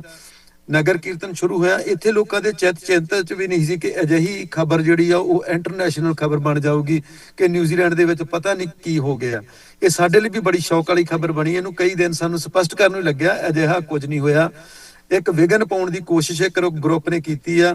ਵੈਸੇ ਵੀ ਜਦੋਂ ਗੁਰੂ ਸਾਹਿਬ ਜੀ ਦੇ ਸਰੂਪ ਖੁੱਲੇ ਰੂਪ ਵਿੱਚ ਚੱਲਦੇ ਆ, ਉਹਦੇ ਵਾਸਤੇ ਸੱਜੇ ਖੱਬੇ ਤੋਂ ਕੋਈ ਇੱਕ ਬੰਦਾ ਵੀ ਵਿਘਨ ਜਿਹੜਾ ਉਹ ਪਾ ਸਕਦਾ, ਤੇ ਉਹਦੇ ਵਾਸਤੇ ਸਾਨੂੰ ਅਲਰਟ ਹੋਣ ਲਈ ਸਾਨੂੰ ਜਿਹੜਾ ਉਹ ਇੱਕ ਨਵਾਂ ਪੈਗਾਮ ਮਿਲ ਗਿਆ ਕਿ ਅੱਗੇ ਤੋਂ ਨਗਰ ਕੀਰਤਨ ਜਦੋਂ ਜਾਵੇ ਸਾਨੂੰ ਇਹਦਾ ਸਿਕਿਉਰਿਟੀ ਦਾ ਪ੍ਰਬੰਧ ਜਿਹੜਾ ਆਪਣੇ ਤੌਰ ਤੇ ਹੁਣ ਵੱਖਰੇ ਤੌਰ ਤੇ ਕਿਵੇਂ ਕਰਨਾ ਪੈਣਾ। ਸੋ ਇਸ ਕਰਕੇ ਕੋਈ ਹੋਂਦ ਨੂੰ ਖਤਰਾ ਨਹੀਂ ਸਿੱਖ ਆਜ਼ਾਦੀ ਨਾਲ, ਕਿਉਂਕਿ ਇਹ ਕੰਟਰੀ ਜਿਹੜਾ ਜੀ ਇੱਥੇ ਅੰਡਰ ਤੁਹਾਨੂੰ ਵੀ ਪਤਾ ਬੈਲ ਆਫ ਰਾਈਟ ਦੇ ਇੱਥੇ ਜਿਹੜੀ ਆ ਬੋਲਣ ਦੀ ਆਜ਼ਾਦੀ ਜਿਹੜੀ ਆ ਉਹ ਬੜੀ ਨਿਊਜ਼ੀਲੈਂਡ ਦੇ ਵਿੱਚ, ਚਾਹੇ ਕੋਈ ਵੀ ਆਪਣਾ ਜਿਹੜਾ ਖੁੱਲ ਕੇ ਰੋਸ ਪ੍ਰਗਟ ਕਰ ਸਕਦਾ। ਸੋ ਇਸ ਕਰਕੇ ਇਹਨਾਂ ਨੂੰ ਵੀ ਰੋਸ ਪ੍ਰਗਟ ਕਰਨ ਦਾ ਹੱਕ ਸੀ, ਪਰ ਇਸ ਤਰ੍ਹਾਂ ਅੱਗੇ ਆਣ ਕੇ ਜਿਹੜਾ ਉਹਨਾਂ ਨੇ ਆਪਣਾ ਹੱਕ ਆ ਉਹਦੀ ਇੱਕ ਜਿਹੜੀ ਆ ਉਹਨੂੰ ਗਲਤ ਤਰੀਕੇ ਨਾਲ ਜਿਹੜਾ ਉਹ ਕਰਨ ਦੀ ਕੋਸ਼ਿਸ਼ ਕੀਤੀ। ਉਹਨਾਂ ਦੇ ਖੁਦ ਹੀ ਭਾਈਚਾਰੇ ਵਿੱਚ ਉਹ ਇੱਕ ਪਾਸੜ ਹੋ ਕੇ ਇਕੱਲਾ ਪੈ ਗਿਆ ਜੀ। ਬਿਲਕੁਲ ਜੀ, ਜਿਹੜਾ ਜਿਵੇਂ ਤੁਸੀਂ ਸਰਦਾਰ ਦਲਜੀਤ ਸਿੰਘ ਜੀ ਕਿਹਾ ਕਿ ਜਿਹੜਾ ਅਸੀਂ ਦੇਖਿਆ ਉਸ ਤੋਂ ਬਾਅਦ ਇੱਕ ਨੈਰੇਟਿਵ ਨਿਊਜ਼ੀਲੈਂਡ ਦੇ ਅੰਦਰ ਵੀ ਤੇ ਬਾਹਰ ਵੀ ਜਿਹੜਾ ਦੇਖਣ ਨੂੰ ਮਿਲਿਆ ਕਿ ਵੱਡੇ ਪੱਧਰ ਤੇ ਭਾਵੇਂ ਉਹ ਕ੍ਰਿਸਚੀਅਨ ਆਰਗੇਨਾਈਜੇਸ਼ਨਸ ਹੋਣ, ਚਾਹੇ ਪੋਲੀਟੀਕਲ ਪਾਰਟੀਆਂ ਹੋਣ ਨਿਊਜ਼ੀਲੈਂਡ ਦੀਆਂ, ਜਾਂ ਫਿਰ ਜਿਹੜੀ ਇੱਥੋਂ ਦੇ ਮੂਲ ਵਾਸੀ ਲੋਕ ਨੇ, ਉਹਨਾਂ ਦੇ ਭਾਈਚਾਰੇ ਨੇ ਵੀ ਜਿਹੜਾ ਹੈ ਨਿਖੇਧੀ ਕੀਤੀ ਹੈ ਜਿਸ ਤਰੀਕੇ ਦੇ ਨਾਲ ਉਹਨਾਂ ਨੇ ਆਪਣੀ ਆਜ਼ਾਦੀ ਦੇ ਪ੍ਰਗਟਾਵੇ ਦਾ ਹੱਕ ਵਰਤਣ ਦੀ ਕੋਸ਼ਿਸ਼ ਕੀਤੀ। ਭਾਵੇਂ ਕਾਨੂੰਨ ਉਹਨਾਂ ਨੂੰ ਵੀ ਹੱਕ ਦਿੰਦਾ ਕਿ ਉਹ ਪ੍ਰੋਟੈਸਟ ਕਰ ਸਕਦੇ ਆ, ਵਿਰੋਧ ਕਰ ਸਕਦੇ ਆ, ਪਰ ਹਾਂ ਲੋਕਾਂ ਦੀ ਨਜ਼ਰ ਦੇ ਵਿੱਚ ਜਿਹੜਾ ਲੋਕਾਂ ਦਾ ਕਾਨੂੰਨ ਆ ਉਹਦੀ ਨਜ਼ਰ ਦੇ ਵਿੱਚ ਜਿਹੜੇ ਉਹ ਗਲਤ ਸਾਬਤ ਹੋਏ। ਜਿਵੇਂ ਤੁਸੀਂ ਕਿਹਾ ਕਿ ਸਹਿਣਸ਼ੀਲਤਾ ਸਿੱਖਾਂ ਨੇ ਦਿਖਾਈ, ਸੰਗਤ ਨੇ ਦਿਖਾਈ, ਕਿ ਉਹ ਇੱਕ ਬੜਾ ਦੁਨੀਆ ਨੂੰ ਉਸ ਗੱਲ ਨੇ ਸੁਨੇਹਾ ਵੀ ਦਿੱਤਾ ਵੀ ਸਿੱਖਾਂ ਦਾ ਜਿਹੜਾ ਸੁਭਾਅ ਆ, ਜਿੱਥੇ ਸਿੱਖਾਂ ਬਾਰੇ ਇਹ ਗੱਲ ਦੁਨੀਆ ਦੇ ਵਿੱਚ ਪ੍ਰਚਲਿਤ ਆ ਕਿ ਸਿੱਖ ਇੱਕ ਮਾਰਸ਼ਲ ਕੌਮ ਆ, ਸਿੱਖ ਲੜਾਕੇ ਹੁੰਦੇ ਆ, ਪਰ ਜਿਹੜੀ ਸਿੱਖਾਂ ਦੀ ਸਹਿਣਸ਼ੀਲਤਾ ਆ ਉਸ ਦਾ ਵੀ ਉਸ ਦਿਨ ਜਿਹੜਾ ਆ ਬੜਾ ਝਲਕਾਰਾ ਦੇਖਣ ਨੂੰ ਮਿਲਿਆ। ਸਰਦਾਰ ਦਲਜੀਤ ਸਿੰਘ ਜੀ, ਜਿਵੇਂ ਮਤਲਬ ਤੁਹਾਡੇ ਨਿਊਜ਼ੀਲੈਂਡ ਦੇ ਵਿੱਚ ਹੁਣ ਜਦੋਂ ਅਸੀਂ ਗੱਲਬਾਤ ਇਹ ਕਰ ਰਹੇ ਹਾਂ, ਤੁਸੀਂ ਸਾਰੀ ਗੱਲ ਦੱਸੀ ਕਿ ਕਿਵੇਂ ਜਿਹੜੀਆਂ ਵੱਖੋ-ਵੱਖ ਪਾਰਟੀਆਂ ਨੇ ਉਹਨਾਂ ਦੇ ਵਿੱਚ ਵੀ ਜਿਹੜਾ ਸਿੱਖਾਂ ਦਾ ਪ੍ਰਭਾਵ ਆ ਉੱਥੇ ਨਿਊਜ਼ੀਲੈਂਡ ਦੇ ਵਿੱਚ, ਤੇ ਬਾਕੀ ਇੱਥੇ ਕੈਨੇਡਾ ਦੇ ਵਿੱਚੋਂ ਵੀ ਕੁਛ ਆਵਾਜ਼ਾਂ ਸੁਣਨ ਨੂੰ ਮਿਲੀਆਂ ਇਸ ਘਟਨਾ ਤੋਂ ਬਾਅਦ, ਜਾਂ ਹੋਰ ਵੀ ਕਈ ਥਾਵਾਂ ਤੋਂ ਕਿ ਜਿਹੜੇ ਮਤਲਬ ਐਂਟੀ ਇਮੀਗ੍ਰੈਂਟ ਜਿਹੜੀ ਵੇਵ ਖੜੀ ਹੋ ਰਹੀ ਆ ਵੱਖ-ਵੱਖ ਮੁਲਕਾਂ 'ਚ, ਉਹਦੇ 'ਚ ਸਿੱਖਾਂ ਨੂੰ ਸ਼ਾਇਦ ਜਿਹੜੇ ਆਪਣੇ ਨਗਰ ਕੀਰਤਨ ਆ ਉਹਨਾਂ ਬਾਰੇ ਸੋਚਣਾ ਚਾਹੀਦਾ ਆ ਕਿ ਨਗਰ ਕੀਰਤਨ ਹਰ ਮੁਲਕ ਦੇ ਵਿੱਚ ਸਿੱਖ ਸਜਾਉਂਦੇ ਆ ਕਿ ਜਿਹੜੇ ਆਪਾਂ ਨਗਰ ਕੀਰਤਨ ਆ ਇਹ ਆਪਣੇ ਗੁਰੂ ਘਰਾਂ ਤੋਂ ਬਾਹਰ ਲੈ ਕੇ ਜਾਣੇ ਆ ਜਾਂ ਨਹੀਂ ਲੈ ਕੇ ਜਾਣੇ ਆ, ਤਾਂ ਇਹ ਕੀ ਨਿਊਜ਼ੀਲੈਂਡ ਦੇ ਵਿੱਚ ਵੀ ਕੋਈ ਇਸ ਤਰੀਕੇ ਦੀ ਗੱਲਬਾਤ ਚੱਲ ਰਹੀ ਹੈ, ਜਾਂ ਜਿਹੜੇ ਵਿਚਾਰ ਆ ਰਹੇ ਆ ਇਹਦੇ ਤੇ ਤੁਸੀਂ ਕੀ ਕਹਿਣਾ ਚਾਹੁੰਦੇ ਹੋ? ਕਿਉਂਕਿ ਤੁਸੀਂ ਇੱਕ ਪੂਰੇ ਇੱਕ ਮੁਲਕ ਦੇ ਵਿੱਚ ਸਿੱਖਾਂ ਦੀ ਜਿਹੜੀ ਨੁਮਾਇੰਦਗੀ ਕਰਦੇ ਹੋ, ਤਾਂ ਤੁਸੀਂ ਇਹਦੇ ਤੇ ਕੀ ਕਹਿਣਾ ਚਾਹੁੰਦੇ ਹੋ? ਅਸੀਂ ਸਿਰਫ ਜੀ ਜਿਹੜੇ ਸਾਰੇ ਗੁਰੂ ਘਰਾਂ ਨੇ ਮੀਟਿੰਗਸ ਕਰਕੇ ਜਿਹੜੀ ਸਲਾਹ ਕੀਤੀ ਸੀ, ਉਹ ਇਹ ਵਿਚਾਰ ਕੀਤਾ ਗਿਆ ਸੀ ਕਿ ਜਿਹੜੇ ਗੁਰੂ ਘਰ ਬਹੁਤ ਲਾਗੇ ਲਾਗੇ ਜਿਹੜੇ ਆ, ਉਹ ਹਰੇਕ ਜਿਹੜੇ ਨਗਰ ਕੀਰਤਨ ਆਪਾਂ ਹਰ 4 ਵੀਕ ਬਾਅਦ ਕੱਢਣ ਦੀ ਬਜਾਏ, ਜਦੋਂ ਆਪਾਂ ਇੱਕ ਸ਼ਹਿਰ 'ਚ ਰਹਿੰਦੇ ਆ, ਇੱਕ ਵੱਡਾ ਨਗਰ ਕੀਰਤਨ ਹੋਵੇ ਜਿੱਥੇ ਬਾਕੀ ਗੁਰੂ ਘਰ ਜਿਹੜੇ ਉੱਥੇ ਮਾਰਸ਼ਲਸ ਦੇਣ ਆਪਣੇ, ਜਿਹੜੇ ਉਦਣ ਜਾ ਕੇ ਸਿੱਖਾਂ ਦੇ ਨਾਲ ਖੜਨ ਤੇ ਗੁਰੂ ਸਾਹਿਬ ਜੀ ਦੇ 4 ਚੁਫੇਰੇ ਜਿਹੜੇ ਆ ਵੱਧ ਤੋਂ ਵੱਧ ਸਿਕਿਉਰਿਟੀ ਦਾ ਪ੍ਰਬੰਧ ਜਿਹੜਾ ਉਹ ਕੀਤਾ ਜਾਵੇ, ਤੇ ਅੱਗੇ ਵੀ ਸੰਗਤ ਦਾ, ਬੱਚਿਆਂ ਦਾ, ਬੀਬੀਆਂ ਦਾ ਜਿਹੜਾ ਉਹਦੇ ਵਾਸਤੇ ਵੀ ਪੂਰਾ ਸਿਕਿਉਰਿਟੀ ਜਿਹੜੀ ਆ ਉਹ ਹੋਵੇ, ਬਜਾਏ ਕਿ ਵੱਖ-ਵੱਖ ਨਗਰ ਕੀਰਤਨ ਜਿਹੜੇ ਆ ਉਹ ਹਰ 4 ਵੀਕਾਂ ਬਾਅਦ ਕੱਢੀਏ। ਬੇਸ਼ੱਕ ਸਾਲ ਦੇ ਵਿੱਚ ਇੱਕ ਨਗਰ ਕੀਰਤਨ ਇੱਕ ਜ਼ਿਲ੍ਹੇ 'ਚ ਹੋਵੇ, ਪਰ ਉਹ ਨਗਰ ਕੀਰਤਨ ਬਹੁਤ ਵਧੀਆ ਤਰੀਕੇ ਦੇ ਨਾਲ ਜਿਹੜਾ ਉਹ ਪ੍ਰਬੰਧ ਕੀਤਾ ਜਾਵੇ। ਇਹ ਵਿਚਾਰ ਜ਼ਰੂਰ ਹੋਈ ਆ। ਨਗਰ ਕੀਰਤਨ ਬੰਦ ਕਰਨ ਵਾਸਤੇ ਜਿਹੜੀ ਆ ਉਹ ਇੱਥੇ ਕਿਸੇ ਨੇ ਵੀ ਨਹੀਂ ਕਿਹਾ, ਨਾ ਹੀ ਕੋਈ ਇਹੋ ਜਿਹਾ ਸਾਡੇ ਕੰਟਰੀ ਦੇ ਵਿੱਚ ਅਜੇ ਕਿਸੇ ਇਹੋ ਜਿਹਾ ਦਿਮਾਗ ਦੇ ਵਿੱਚ ਕਿਸੇ ਦੇ ਆਇਆ ਕਿ ਸਾਨੂੰ ਕੋਈ ਇਹੋ ਜਿਹੀ ਪ੍ਰੋਬਲਮ ਆਊਗੀ। ਆਉਣ ਵਾਲੇ ਦਿਨਾਂ ਵਿੱਚ ਵੀ ਨਗਰ ਕੀਰਤਨ ਚੱਲਣੇ ਆ, ਔਰ ਹਰੇਕ ਜ਼ਿਲ੍ਹੇ 'ਚ ਨਗਰ ਕੀਰਤਨ ਜਿਹੜਾ ਹੁੰਦਾ, ਪਰ ਜਿੱਥੇ ਵੀ ਨਗਰ ਕੀਰਤਨ ਹੋਊਗਾ, ਅਗਰ ਉਹ ਪ੍ਰਬੰਧਕ ਸਾਰੇ ਗੁਰੂ ਘਰਾਂ ਨੂੰ ਨਾਲ ਲੈ ਕੇ ਚੱਲਣਗੇ, ਪ੍ਰਬੰਧ ਹੋਰ ਵੀ ਵਧੀਆ ਤਰੀਕੇ ਦੇ ਨਾਲ ਉੱਥੇ ਸਿਕਿਉਰਿਟੀ ਦਾ, ਪੁਲਿਸ ਦਾ, ਤੇ ਨਾਲ ਦੀ ਨਾਲ ਹੁਣ ਸਰਕਾਰ ਨੂੰ ਵੀ ਪਤਾ ਲੱਗ ਗਿਆ ਕਿ ਅੱਗੇ ਤੋਂ ਉਹਨਾਂ ਦੀ ਥੋੜੀ ਜਿਹੀ ਜਿਹੜੀ ਆ ਇਹਦੇ ਵਾਸਤੇ ਜ਼ਿੰਮੇਵਾਰੀ ਹੋਰ ਤੈਅ ਹੋ ਜਾਣੀ ਆ ਕਿ ਉਸ ਦਿਨ ਪੁਲਿਸ ਜਿਹੜੀ ਆ ਹੋਰ ਜ਼ਿਆਦਾ ਫੋਰਸ ਜਿਹੜੀ ਆ ਲਾਈ ਜਾਵੇ। ਇਸ ਕਰਕੇ ਨਗਰ ਕੀਰਤਨ ਜਿਹੜੇ ਆ ਉਹ ਪਹਿਲਾਂ ਦੀ ਤਰ੍ਹਾਂ ਜਾਰੀ ਰਹਿਣਗੇ, ਬਟ ਗਿਣਤੀ ਜਿਹੜੀ ਆ ਉਹ ਘਟਾਈ ਜਾਊਗੀ। ਜਿਹੜੇ ਕਿ ਆਪਾਂ ਕਈ ਵਾਰ ਨਗਰ ਕੀਰਤਨ ਹਰ 4-4 ਹਫ਼ਤੇ ਬਾਅਦ ਜਿਹੜਾ ਉਹ ਲਾਗੇ ਟਾਊਨਾਂ 'ਚ ਇੱਕ ਦੂਸਰੇ ਦੇ ਜਿੱਦਾਂ ਕਸਬਿਆਂ 'ਚ ਕਰਦੇ ਆ, ਸ਼ਾਇਦ ਉਹਨੂੰ ਅਸੀਂ ਕੋਸ਼ਿਸ਼ ਕਰੀਏ ਘਟਾਉਣ ਦੀ ਗਿਣਤੀ। ਬਿਲਕੁਲ। ਸਰਦਾਰ ਦਲਜੀਤ ਸਿੰਘ ਜੀ, ਜਿਵੇਂ ਤੁਸੀਂ ਮਤਲਬ ਇਹ ਜਿਹੜਾ ਇਹ ਗਰੁੱਪ ਆ, ਇਹ ਆਸਟ੍ਰੇਲੀਆ ਦੇ ਵਿੱਚ ਵੀ ਇਹਨਾਂ ਨੇ ਕੁਝ ਈਵੈਂਟ ਕੀਤੇ ਆ, ਜਿਹੜਾ ਨਿਊਜ਼ੀਲੈਂਡ ਵਾਲਾ ਇੱਕ ਗਰੁੱਪ ਆ, ਤੇ ਦੋਵੇਂ ਮੁਲਕ ਵੀ ਜਿਵੇਂ ਨਾਲ ਨੇ। ਆਸਟ੍ਰੇਲੀਆ ਦੀਆਂ ਵੀ ਗੁਰਦੁਆਰਾ ਕਮੇਟੀਆਂ ਦੇ ਨਾਲ ਤੁਹਾਡਾ ਰਾਬਤਾ, ਸਹਿਯੋਗ ਕਿਵੇਂ ਦਾ ਆ? ਕਿਉਂਕਿ ਆਸਟ੍ਰੇਲੀਆ ਤੇ ਨਿਊਜ਼ੀਲੈਂਡ ਇਹ ਬਿਲਕੁਲ ਦੁਨੀਆ ਤੋਂ ਇੱਕ ਅਸੀਂ ਕਹਿ ਸਕਦੇ ਹਾਂ ਕਿ ਸਮੁੰਦਰਾਂ ਤੋਂ ਪਾਰ ਇਹ ਦੋ ਮੁਲਕ ਨੇ ਕਿ ਜਿਹੜੇ ਆਪਸ 'ਚ ਇੱਕ ਦੂਜੇ ਦੇ ਨੇੜੇ ਆ। ਤਾਂ ਉੱਥੇ ਕਿਵੇਂ ਦਾ ਸੰਪਰਕ ਗੁਰੂ ਘਰਾਂ ਦੀਆਂ ਕਮੇਟੀਆਂ ਦਾ, ਸੰਸਥਾਵਾਂ ਦਾ, ਸਿੱਖ ਸੰਸਥਾਵਾਂ ਦਾ ਆ? ਪਹਿਲੀ ਗੱਲ ਤੇ ਇਹ ਹੈ ਕਿ ਬਹੁਤ ਵੱਡੀ ਗਿਣਤੀ 'ਚ ਹਰ ਸਾਲ 70,000 ਤੋਂ ਲੈ ਕੇ 1 ਲੱਖ ਤੱਕ ਲੋਕ, ਨਿਊਜ਼ੀਲੈਂਡ ਤੋਂ ਲੋਕ ਜਿਹੜੇ ਆ ਉਹ ਆਸਟ੍ਰੇਲੀਆ ਮਾਈਗ੍ਰੈਂਟ ਹੁੰਦੇ ਆ। ਸਾਡੇ ਚੋਂ ਬਹੁਤੇ ਜਿਹੜੇ ਸਿੱਖ ਜਿਹੜੇ ਆਸਟ੍ਰੇਲੀਆ 'ਚ ਰਹਿੰਦੇ, ਜੇ ਗਿਣਤੀ 'ਚ ਦੇਖਿਆ ਜਾਵੇ, ਵੱਡੀ ਗਿਣਤੀ 'ਚ ਸਿੱਖ ਜਿਹੜੇ ਨਿਊਜ਼ੀਲੈਂਡ ਤੋਂ ਹੀ ਆਸਟ੍ਰੇਲੀਆ ਗਏ ਹੋਏ ਆ, ਔਰ ਬਹੁਤੇ ਪ੍ਰਬੰਧਕਾਂ ਵਿੱਚ ਵੀ ਸ਼ਾਮਲ ਹੈ। ਸੋ ਜਿੰਨੀਆਂ ਇਸ ਵੇਲੇ ਪ੍ਰਬੰਧਕ ਕਮੇਟੀਆਂ ਆਸਟ੍ਰੇਲੀਆ ਦੇ ਵਿੱਚ ਆ, ਆਲਮੋਸਟ ਸਾਰੇ ਪ੍ਰਬੰਧਕ ਕਮੇਟੀਆਂ ਨਾਲ ਸਾਡਾ ਡਾਇਰੈਕਟਲੀ ਤਾਲਮੇਲ ਹੈ। ਅਸੀਂ ਸਾਰਿਆਂ ਨੂੰ ਜਾਣ, ਇੱਕ ਦੂਸਰੇ ਨੂੰ ਆਪਸ ਚ ਵਾਸਤਾ, ਅਸੀਂ ਕਈ ਧਾਰਮਿਕ ਜਿਹੜੇ ਸਮਾਗਮ ਉਹ ਵੀ ਇਕੱਠੇ ਕਰਵਾਉਂਦੇ, ਜਿਹੜੇ ਪ੍ਰਚਾਰਕ ਆਉਂਦੇ ਇੱਕ ਦੂਸਰੇ ਨਾਲ ਸਾਂਝੇ ਕਰਦੇ ਆ। ਸੋ ਉਹਨਾਂ ਨਾਲ ਸਾਡਾ ਪੂਰਾ ਰਾਬਤਾ ਬਣਿਆ ਹੋਇਆ ਜੀ। ਬਹੁਤ ਜਣਿਆਂ ਨੇ ਸਾਡੇ ਨਾਲ ਲਗਾਤਾਰ ਉਸ ਦਿਨ ਦੀਆਂ ਇਸ ਚੀਜ਼ ਬਾਰੇ ਖਬਰਾਂ ਵੀ ਲਈਆਂ, ਉਹਨਾਂ ਨੂੰ ਇੱਥੋਂ ਦੀ ਅਸਲੀਅਤ ਸਟੋਰੀ ਦਾ ਵੀ ਪਤਾ। ਪਰ ਦੁੱਖ ਉਸ ਟਾਈਮ ਤੇ ਹੁੰਦਾ ਕਿ ਜਿੱਥੇ ਇਹਦਾ ਨੈਰੇਟਿਵ ਬਣਾਉਣ ਲਈ ਜਿਹੜੇ ਆ ਕਈ ਲੋਕ ਵੱਖ-ਵੱਖ ਤਰ੍ਹਾਂ ਦੇ ਲੱਗੇ ਹੋਏ, ਉੱਥੇ ਸਾਡੇ ਆਪਣੇ ਲੋਕ ਵੀ ਕਈ ਵਾਰ ਜਿਹੜੇ ਆ ਉਸ ਕੁਹਾੜੀ ਦਾ ਦਸਤਾ ਜਿਹੜਾ ਉਹ ਬਣਦੇ ਆ ਗਾਹੇ ਬਗਾਏ। ਉਹਨਾਂ ਦਾ ਵਿਰੋਧ ਤੁਹਾਡਾ ਆਪਸ ਵਿੱਚ ਕਿਸੇ ਹੋਰ ਰੰਜਿਸ਼ਾਂ ਕਾਰਨ ਹੁੰਦਾ, ਪਰ ਉਹ ਫਿਰ ਇਹ ਨਹੀਂ ਦੇਖਦੇ ਕਿ ਮਸਲਾ ਧਰਮ ਦਾ, ਇਹ ਮਸਲਾ ਸਾਡੀ ਜਿਹੜੀ ਇੱਦਾਂ ਕਹਿ ਲਓ ਆਬੋ ਇੱਜ਼ਤ ਦਾ ਹੈਗਾ, ਜਾਂ ਇਸ ਕੰਟਰੀ ਦੇ ਵਿੱਚ ਸਾਡੀ ਜਿਹੜੀ ਆਇਡੈਂਟੀਟੀ ਦਾ ਵਾ। ਬਟ ਉਹਨਾਂ ਦਾ ਇੱਕੋ ਕੰਮ ਹੁੰਦਾ ਕਿ ਇਸ ਚੀਜ਼ ਨੂੰ, ਨੈਰੇਟਿਵ ਨੂੰ ਗਲਤ ਕਿਵੇਂ ਜਿਹੜਾ ਉਹ ਬਣਾਇਆ ਜਾਵੇ। ਸੋ ਮੇਨ ਜਿਹੜਾ ਹੈਗਾ ਜੀ ਫੋਕਸ, ਉਹ ਸਾਡਾ ਇੱਕੋ ਹੀ ਚੀਜ਼ ਦੇ ਉੱਪਰ ਰਹਿਣਾ ਚਾਹੀਦਾ। ਸਿੱਖ ਜਿਹੜਾ ਉਹ ਆਪਣੀ ਆਇਡੈਂਟੀਟੀ ਵਾਸਤੇ ਲੜ ਰਿਹਾ, ਇਹਨਾਂ ਦੇਸ਼ਾਂ ਦੇ ਵਾਸਤੇ। ਜੇ ਇਹਨਾਂ ਦੇਸ਼ਾਂ ਦੇ ਵਿੱਚ ਆਪਸ ਵਿੱਚ ਉਲਝ ਗਏ, ਫਿਰ ਜਿਹੜੀ ਆ ਉਹ ਜਿਹੜੀ ਤੁਹਾਡੀ ਲੜਾਈ ਆ ਉਹ ਤੋਂ ਤੁਸੀਂ ਪਿੱਛੇ ਹਟ ਜਾਓਗੇ। ਇਸ ਲਈ ਅਸੀਂ ਫੋਕਸ ਇੱਕੋ ਚੀਜ਼ ਦਾ ਕੀਤਾ, ਬਜਾਏ ਆਪਣੇ ਨਾਲ ਉਲਝਣ ਦੇ। ਸਭ ਤੋਂ ਜ਼ਿਆਦਾ ਫੋਕਸ ਜਿਹੜਾ ਉਹ ਉਹਨਾਂ ਚੀਜ਼ਾਂ ਨਾਲ, ਕਿਉਂਕਿ ਆ ਜਿਹੜੀਆਂ 6 ਪੋਲੀਟੀਕਲ ਪਾਰਟੀਆਂ ਤੁਹਾਨੂੰ ਸਹਿਯੋਗ ਦੇ ਰਹੀਆਂ, ਇਹ ਆਪ ਮਹਾਜੇ ਹੀ ਉਹਨਾਂ ਦੇ ਮੂੰਹ ਚੋਂ ਨਿਕਲਿਆ ਹੋਇਆ ਸਹਿਯੋਗ ਨਹੀਂ। ਇਹਦੇ ਵਾਸਤੇ ਜਿਹੜੇ ਆ ਲੀਡਰਸ਼ਿਪ ਨੂੰ ਜਿਹੜਾ ਉਹ ਲੌਬੀ ਕਰਨੀ ਪੈਂਦੀ ਆ। ਕੱਲੀਆਂ ਪੋਲੀਟੀਕਲ ਪਾਰਟੀਆਂ ਨਹੀਂ, ਸਾਡੇ ਕੋਲ ਐਂਗਲੀਕਨ ਭਾਈਚਾਰਾ ਹੋ ਗਿਆ, ਕ੍ਰਿਸਚੀਅਨ ਭਾਈਚਾਰਾ ਹੋ ਗਿਆ, ਮੌਰੀ ਭਾਈਚਾਰਾ ਹੋ ਗਿਆ, ਜਿੰਨੀਆਂ ਵੀ ਇਹ ਸਾਡੇ ਕੋਲ ਧਾਰਮਿਕ ਸੰਸਥਾਵਾਂ ਵਾ ਜਿਹੜੀਆਂ ਇੱਥੇ ਲੋਕਾਂ ਦੀਆਂ, ਉਹਨਾਂ ਨੇ ਵੀ ਸਾਨੂੰ ਜਿਹੜਾ ਉਹ ਇਨ ਰਾਈਟਿੰਗ ਦੇ ਵਿੱਚ ਸਾਨੂੰ, ਸਾਊਥ ਅਫਰੀਕਨ ਹੋ ਗਏ, ਚਾਈਨੀਜ਼ ਹੋ ਗਏ, ਮੁਸਲਮਸ ਹੋ ਗਏ, ਸਾਰੇ ਹੀ ਸਾਨੂੰ ਲਗਾਤਾਰ ਜਿਹੜੇ ਆ ਉਹ ਆਪਣਾ ਸਹਿਯੋਗ ਜਿਹੜਾ ਇਨ ਰਾਈਟਿੰਗ 'ਚ ਦੇ ਚੁੱਕੇ ਆ ਕਿ ਅਸੀਂ ਸਿੱਖਾਂ ਦੇ ਨਾਲ ਖੜੇ ਆ। ਤੋਂ ਇਸ ਗਾਂ ਤੋਂ 31 ਜਨਵਰੀ ਨੂੰ ਇੱਕ ਵੱਡੀ ਰੈਲੀ ਵੀ ਜਿਹੜੀ ਹੈ ਉਹ ਖੁਦ ਜਿਹੜੀ ਆ ਇਹਨਾਂ ਦੇ ਬ੍ਰਾਂਟ ਮੱਕੀ ਦਾ ਜਿਹੜਾ ਓਪੋਜੀਸ਼ਨ ਜਿਹੜੀ ਆ, ਗੋਰਿਆਂ ਦੀ, ਮੌਰੀਆਂ ਦੀ, ਕ੍ਰਿਸਚੀਅਨਾਂ ਦੀ, ਉਹਨਾਂ ਵੱਲੋਂ ਰੱਖੀ ਗਈ ਆ, ਜਿਹਦੇ ਵਿੱਚ ਭਾਈਚਾਰੇ ਨੂੰ ਅਸੀਂ ਵੀ ਸਲਾਹ ਕਰਨੀ ਹੈ ਕਿ ਅਸੀਂ ਉਸ ਦਿਨ ਜਾ ਕੇ ਆਪਣੇ ਭਾਈਚਾਰੇ ਵੱਲੋਂ ਜਿਹੜਾ ਉਹ ਛਬੀਲ ਜਿਹੜੀ ਆ ਉਹ ਉੱਥੇ ਲਾਈ ਜਾਵੇ, ਕਿਉਂਕਿ ਉਸ ਦਿਨ ਜਿਹੜੇ ਇਹ ਲੋਕ ਐਂਟੀ ਮਾਈਗ੍ਰੈਂਟ ਦੇ ਕੰਮ ਕਰਦੇ ਆ, ਇਹਨਾਂ ਦੇ ਅਗੇਂਸਟ ਜਿਹੜਾ ਪੂਰੇ ਕੰਟਰੀ ਦੇ ਵੱਖ-ਵੱਖ ਜਿਹੜੇ ਲੋਕ ਉਹਦੇ ਵਿੱਚ ਸ਼ਾਮਲ ਹੋਣ ਆ ਰਹੇ ਆ, ਤੇ ਉਹਦੇ ਵਿੱਚ ਜਿਹੜਾ ਅਸੀਂ ਵੀ ਆਪਣੇ ਵੱਲੋਂ ਸਾਰਿਆਂ ਨਾਲ ਸਲਾਹ ਕਰਾਂਗੇ ਕਿ ਸਾਡੀ ਸ਼ਮੂਲੀਅਤ ਜਿਹੜੀ ਉਹ 'ਚ ਕਿਵੇਂ ਕਿਸ ਤਰੀਕੇ ਨਾਲ ਹੋਵੇ। ਬਿਲਕੁਲ ਜੀ, ਤੁਸੀਂ ਇੱਕ ਬੜੀ ਵੱਡੀ ਗੱਲ ਜਿਹੜੀ ਭਾਈ ਦਲਜੀਤ ਸਿੰਘ ਜੀ ਕੀਤੀ ਹੈ ਕਿ ਜਿਹੜਾ ਮੈਂ ਜਿੱਥੋਂ ਇੰਟਰਵਿਊ ਆਪਣੀ ਸ਼ੁਰੂ ਕੀਤੀ ਸੀ ਕਿ ਜਿਹੜੇ ਮੁਲਕਾਂ ਦੇ ਵਿੱਚ ਲੋਕ ਪ੍ਰਵਾਸ ਕਰਕੇ ਆਏ, ਖਾਸ ਤੌਰ ਤੇ ਇੰਡਸਟਰੀਲਾਈਜੇਸ਼ਨ ਤੋਂ ਬਾਅਦ ਜਦੋਂ ਇੰਡਸਟਰੀਲਾਈਜੇਸ਼ਨ ਆਈ ਆ, ਮੁਲਕਾਂ ਨੇ ਤਰੱਕੀ ਕੀਤੀ, ਡਿਵੈਲਪ ਕੰਟਰੀਆਂ ਬਣੀਆਂ, ਤਾਂ ਲੋਕ ਆਪਣੇ ਅਸੀਂ ਕਹਿ ਸਕਦੇ ਹਾਂ ਕਿ ਆਰਥਿਕਤਾ ਦੇ ਮਾਰੇ ਜਾਂ ਕਈ ਮੁਲਕਾਂ ਦੇ ਵਿੱਚ ਜਿਵੇਂ ਸਿੱਖਾਂ ਦਾ ਕਤਲੇਆਮ ਹੋਇਆ, ਇਸ ਤਰੀਕੇ ਦੇ ਨਾਲ ਲੋਕ ਆਏ। ਪਰ ਹੁਣ ਜਿਹੜਾ ਮਾਹੌਲ ਆ ਉਹ ਇਹ ਬਣ ਰਿਹਾ ਕਿ ਪੋਲਿਟਿਕਸ ਐਂਟੀ ਇਮੀਗ੍ਰੈਂਟ ਸੈਂਟੀਮੈਂਟ ਦੇ ਉੱਤੇ ਪੋਲਿਟਿਕਸ ਖੜੀ ਕਰਨ ਦੀ ਕੋਸ਼ਿਸ਼ ਕੀਤੀ ਜਾ ਰਹੀ ਆ। ਤਾਂ ਉਹਦੇ ਵਿੱਚ ਇੱਥੇ ਕੈਨੇਡਾ ਦੇ ਵਿੱਚ ਅਸੀਂ ਦੇਖਿਆ ਪਿਛਲੇ ਸਮੇਂ 'ਚ ਇੱਕ ਇਸੇ ਤਰ੍ਹਾਂ ਤਰੀਕੇ ਦਾ ਜਿਹੜਾ ਗਰੁੱਪ ਆ ਉਹ ਕੰਮ ਕਰ ਰਿਹਾ ਆ, ਉਹ ਆਪਣੀਆਂ ਰੈਲੀਆਂ ਕੱਢਣ ਦੀ ਕੋਸ਼ਿਸ਼ ਕਰ ਰਹੇ ਆ, ਪਰ ਉਹਦੇ ਪੈਰਲਲ ਜਿਹੜੇ ਐਂਟੀ ਇਮੀਗ੍ਰੈਂਟ ਜਿਹੜਾ ਇਹ ਸੈਂਟੀਮੈਂਟ ਆ ਉਹਦੇ ਖਿਲਾਫ ਜਿਹੜੇ ਲੋਕ ਕਹਿੰਦੇ ਆ ਕਿ ਨਹੀਂ, ਨੋ ਵਨ ਇਜ਼ ਇਲੀਗਲ, ਹਰ ਇੱਕ ਬੰਦੇ ਨੂੰ ਹੱਕ ਆ ਇੱਥੇ ਰਹਿਣ ਦਾ, ਇੱਥੇ ਕੰਮ ਕਰਨ ਦਾ, ਤਾਂ ਉਹ ਲੋਕ ਵੀ ਬਰਾਬਰ ਰੈਲੀਆਂ ਕੱਢ ਰਹੇ ਆ। ਤਾਂ ਪਰ ਅਸੀਂ ਇੱਥੇ ਵੀ ਫੀਲ ਕਰਦੇ ਹਾਂ, ਕੈਨੇਡਾ 'ਚ ਵੀ ਤੇ ਹੋਰ ਥਾਵਾਂ ਤੇ ਵੀ, ਜਿਹੜਾ ਸਿੱਖ ਭਾਈਚਾਰਾ ਆ ਉਹਦੀ ਜਿਹੜੀ ਸ਼ਮੂਲੀਅਤ ਆ ਇਹ ਸਾਰੇ ਇਸ ਨੈਰੇਟਿਵ ਦੇ ਵਿੱਚ ਜਾਂ ਇਹ ਸਾਰੀ ਜੱਦੋਜਹਿਦ ਦੇ ਵਿੱਚ ਉਹ ਬੜੀ ਮਨਿਊਟ ਨਜ਼ਰ ਆਉਂਦੀ ਆ। ਪਰ ਤੁਸੀਂ ਇਹ ਗੱਲ ਕਹੀ ਕਿ ਤੁਸੀਂ ਉੱਥੇ ਛਬੀਲ ਲਾਉਣ ਬਾਰੇ ਗੱਲ ਕਰ ਰਹੇ ਹੋ, ਸੋਚ ਰਹੇ ਹੋ, ਤਾਂ ਕੀ ਕਮਿਊਨਿਟੀ ਦੇ ਵਿੱਚ ਇਸ ਘਟਨਾ ਤੋਂ ਬਾਅਦ ਇਹ ਗੱਲ ਸ਼ੁਰੂ ਹੋਈ ਆ ਕਿ ਨਹੀਂ, ਸਾਨੂੰ ਮਤਲਬ ਤੁਸੀਂ ਘਰਾਂ 'ਚ ਵੜ ਕੇ, ਘਰਾਂ 'ਚ ਬਹਿ ਕੇ ਤੁਸੀਂ ਸਿਰਫ ਇਹ ਕਹਿ ਕੇ ਕਿ ਅਸੀਂ ਇੱਥੇ ਕੰਮਕਾਰ ਕਰਨ ਆਏ ਆ ਤੇ ਕੰਮ ਹੀ ਕਰਨੇ ਆ, ਤੁਸੀਂ ਏਦਾਂ ਆਪਣੇ ਹੱਕ ਸੁਰੱਖਿਅਤ ਨਹੀਂ ਰੱਖ ਸਕਦੇ, ਤੁਹਾਨੂੰ ਆਪਣੇ ਹੱਕਾਂ ਨੂੰ, ਆਪਣੀ ਪਛਾਣ ਨੂੰ ਸੁਰੱਖਿਅਤ ਰੱਖਣ ਵਾਸਤੇ ਲੋਬਿੰਗ ਵੀ ਕਰਨੀ ਪੈਣੀ ਹੈ, ਸੰਘਰਸ਼ ਵੀ ਕਰਨੇ ਪੈ ਸਕਦੇ ਆ। ਤਾਂ ਕੀ ਇਹ ਗੱਲ ਤੁਹਾਨੂੰ ਮਤਲਬ ਹੁੰਦਾ ਕਿ ਕੋਈ ਘਟਨਾ ਤੋਂ ਬਾਅਦ ਇੱਕ ਚੇਤਨਤਾ ਫੈਲਦੀ ਆ, ਤਾਂ ਕੀ ਤੁਸੀਂ ਕਮਿਊਨਿਟੀ ਦੇ ਵਿੱਚ ਜਾਂ ਆਪਣੀਆਂ ਆਰਗੇਨਾਈਜੇਸ਼ਨਾਂ ਦੇ ਵਿੱਚ ਇਹੋ ਜਿਹਾ ਕੋਈ ਬਦਲਾਅ ਦੇਖ ਰਹੇ ਹੋ ਇਸ ਘਟਨਾ ਤੋਂ ਬਾਅਦ? ਨਹੀਂ ਜੀ, ਬਿਲਕੁਲ ਨਹੀਂ। 1% ਵੀ ਜਿਹੜਾ ਉਹ ਇਸ ਕੰਟਰੀ ਦੇ ਵਿੱਚ ਅਜਿਹਾ ਕੋਈ ਵੀ ਨਹੀਂ ਕਿ ਸਾਨੂੰ ਕੋਈ ਇਹੋ ਜਿਹਾ ਲੱਗ ਰਿਹਾ ਕਿ ਸਾਡਾ ਫਿਊਚਰ ਸੁਰੱਖਿਅਤ ਨਹੀਂ, ਜਾਂ ਅਸੀਂ ਬਾਹਰ ਜਾ ਕੇ ਜਿਹੜਾ ਗੁਰਦੁਆਰਿਆਂ ਤੋਂ ਸਮਾਗਮ ਨਹੀਂ ਕਰ ਸਕਦੇ।